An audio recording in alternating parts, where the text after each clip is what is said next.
to my channel. Please like the video and share it with your friends. Please subscribe to the channel and press the bell icon to get notification of future videos. So let's begin. Red Riding Hood's quest to find the air crystal. Red Riding Hood was chosen by the wise fairy godmother to look for the enchanted air crystal. She was advised to go with a team of her choice and bring the crystal to the enchanted kingdom in order to save them from an ancient curse. Fairy godmother gave her an ancient riddle that would guide her in this task. The riddle read, "Amidst the sky, where clouds do roam, lies the gem that calls air its home.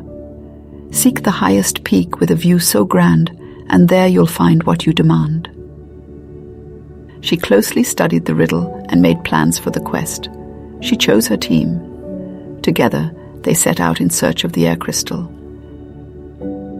Following the riddle, Red Riding Hood used her keen senses and knowledge of the enchanted forest to lead the group to the tallest mountain in Fairyland. All of a sudden, magical spirits enveloped them in dark fog. A dark mist started coming down from the skies and enveloped them. Nothing was visible. Everyone was confused as they could not make out their way forward. The little ones started panicking. Fairy godmother had informed her that they would face many tests on the way, and probably this was one such test. They had to pass these tests with bravery and presence of mind. She maintained her confidence and advised everyone to remain calm. She told them that it was important to observe their surroundings carefully and think about what to do.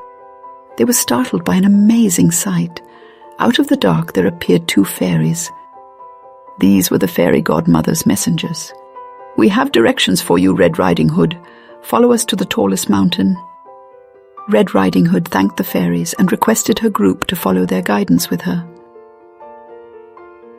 Following the fairies, they were able to cross the forest.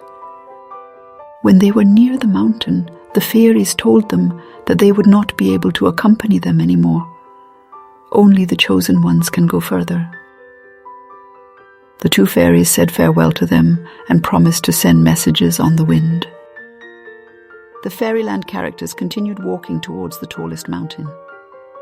Whenever they would lose their way or took a wrong path, the fairies alerted Red Riding Hood by whispering through the wind. They reached the base of the mountain and decided to rest. The Piglet twins were the most exhausted and fell asleep. After a good rest, they started climbing the tall, enchanted mountain. But the path was magical. It shifted constantly. They were confused. Cinderella said, "How are we going to move forward now?"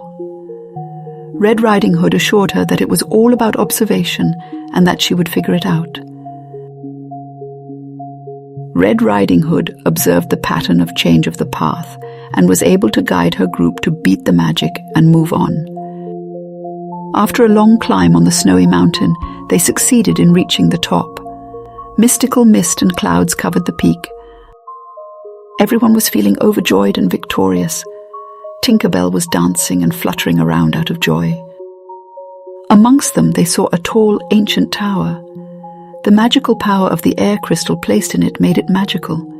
It seemed to disappear among the clouds and mist when they tried to approach it. Red Riding Hood used her keen senses to time her approach to the tower.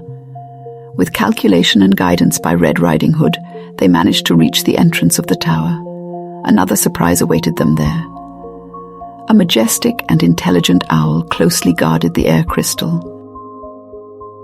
The crystal could only be granted to the one who would prove their knowledge and deep attachment to the forests in the kingdom of Fairyland.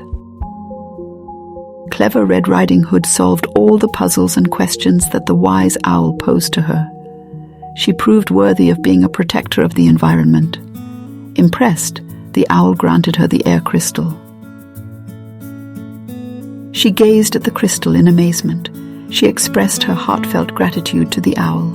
Then, together with her team, she made her way back to Fairyland. They walked down the slippery snow carefully.